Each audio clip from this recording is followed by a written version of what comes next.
తమిళనాడు ఆర్యవైశ్య మహిళా సభ మద్రాస్ యూనిట్ ఆధ్వర్యంలో ఆడిమాసం మొదటి శుక్రవారాన్ని పురస్కరించుకొని శ్రీ రాజశ్యామలాదేవి పూజను అత్యంత వైభవంగా నిర్వహించారు.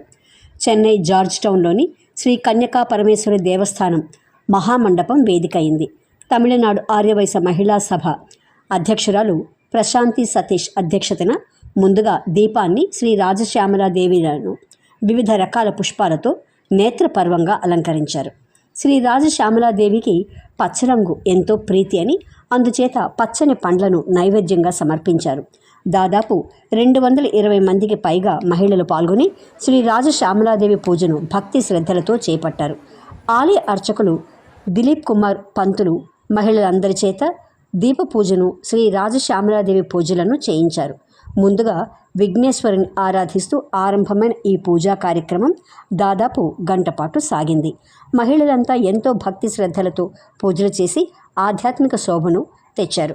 ఈ సందర్భంగా అమ్మవారి కృపకు పాత్రులయ్యారు. మహిళా సభ అధ్యక్షురాలు ప్రశాంతి సతీష్ మాట్లాడుతూ 1983 సంవత్సరంలో ప్రారంభమైన తమ సంస్థ ప్రతి ఆడిమాసం మొదటి శుక్రవారం రోజున శ్రీ కన్యకా పరమేశ్వరి దేవస్థానంలో దీపపూజను చేస్తున్నట్టు తెలిపారు. రాజశ్యామలాదేవిని పూజించడం ద్వారా ఆర్థిక సమస్యలు, ఆరోగ్య సమస్యలు, ఇతర సమస్యల నుండి ఉపశమనం లభిస్తుందని, అంతేకాకుండా జ్ఞానం, ఐశ్వర్యం, రాజయోగం లభిస్తాయని అన్నారు. సంఖ్యలో మహిళలు పాల్గొని శ్రీ రాజశ్యామలాదేవి పూజను దిగ్విజయంగా నిర్వహించామని, అమ్మవారి ఆశీస్సులు అందరికీ మెండుగా లభించాలని ఆకాంక్షించారు. పూజల్లో పాల్గొన్న వారందరికీ అష్టోత్తర దండకం పుస్తకాలను పంపిణీ చేశారు. ముందుగా పద్మలత వీణా వాయిద్య కచేరీ వీణుల బిందుగా సాగింది. శ్రీ రాజశ్యామలాదేవిపై సంగీత దర్శకులు శ్రీనిబాబు రచించిన గీతాన్ని 8 మంది మహిళా సభ్యులు కలిసి శ్రావ్యంగా ఆలపించి అందరినీ అలరించారు. ఈ కార్యక్రమంలో మహిళా సభ కార్యదర్శి భార్గవి అశోక్, కోశాధికారి ప్రసన్న లక్ష్మితో పాటు మల్లికా ప్రకాష్, ఇంకా కార్యవర్గ సభ్యులు, మాజీ అధ్యక్షులు, మహిళలు పెద్ద సంఖ్యలో పాల్గొన్నారు.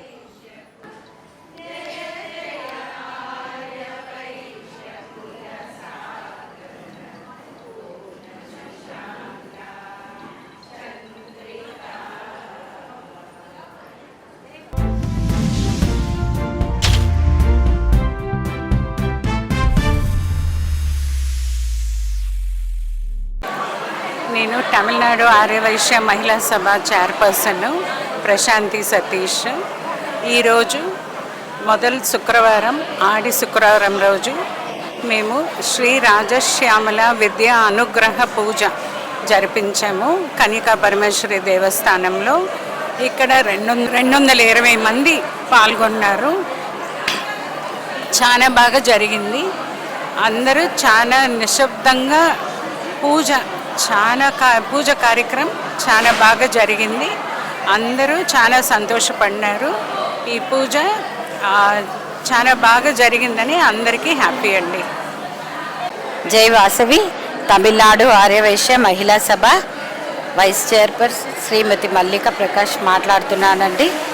ఈరోజు కన్యకా పరమేశ్వరి దేవస్థానంలో శ్రీ రాజమాతంగి పూజ, శ్రీ రాజశ్యామలాదేవి పూజ, రాజమాతాంగిని కూడా అమ్మవారిని పిలుస్తారు. ఈరోజు ఇక్కడ ఆడి శుక్రవారం 175 మంది కలుసుకొని మహిళలతో పూజలు చేయించాము. చాలా ఘనంగా, చాలా సంతోషంగా, ఆనందంగా అందరూ పాల్గొన్నారు. అదే కాకుండా ఈరోజు ఉదయం స్కాలర్షిప్ ఫామ్స్ కూడా విద్యార్థినులకు అందజేశాము. అది కూడా ప్రతి సంవత్సరము చేస్తున్నాము. 42 సంవత్సరములుగా ఇది జరుగుతూ ఉంది. ఇది చాలా గొప్ప విశేషంగా ఈరోజు పూజ చేయబడింది. Thank you so much. Good evening. Today we had Shamala Devi Puja in SKPD Devasthanam. It was a very divine puja, magnificently done. More than 250 ladies had participated and everything went on very meticulously. Thanks to the goddess, no rains also. We thank Ammavaru so much for this. జై వాసవి. ఇవాళ ఇక్కడ కోలాహలంగా ఒక 200 మంది పైగా ఆడవాళ్ళందరూ వచ్చి ఈ శ్యామలాదేవి పూజ చేశారు. ఈవిడ మనకి అన్ని కోరికలు అనుగ్రహిస్తారు. ఈ పూజ చాలా నిష్టగా, చాలా భక్తి శ్రద్ధలతో చేశారు. అట్లాగే నిర్వాహకులు చాలా బాగా అరేంజ్మెంట్స్ చేశారు. ఇట్లా పూజ చేయడం వల్ల విశ్వశాంతి మరియు కోరిన కోరికలన్నీ తీరుస్తారు శ్యామలాదేవి. అట్లాగే విద్యాబుద్ధులు పిల్లలందరికీ చేరుతాయి. చాలా సంతోషంగా అందరూ పార్టిసిపేట్ చేశారు. జై వాసవి. ఇవాళ మన తమిళనాడు ఆర్య వైశ్య మహిళా సభ తరఫున ఫస్ట్ ఆడి వెళ్ళి అది పూజ మనము రీతి రివాజుగా ఈ ప్రతి సంవత్సరము కనకా పరమేశ్వరి గుడిలో చేసుకోవడం మనకు అలవాటు. అలాగే 200 మంది స్త్రీలు పాల్గొని ఈ కార్యక్రమాన్ని చాలా బాగా దిగ్విజయంగా జరిపించారు. అందువల్ల రాజశ్యామలాదేవి కృపకి అందరూ పాత్ర అవ్వాలని వేడుకుంటున్నాను. జై వాసవి. విచ్చేసిన అందరి మహిళలకు రాజశ్యామలాదేవి కృప కలగాలని ఆశిస్తున్నాము. తప్పకుండా జరుగుతుంది. అందరి కోరికలు నెరవేరుస్తారు అమ్మవారు. జై వాసవి, జై శ్యామలాదేవి.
వాసవి జై శ్యామలాదేవి జై వాసవి దేవి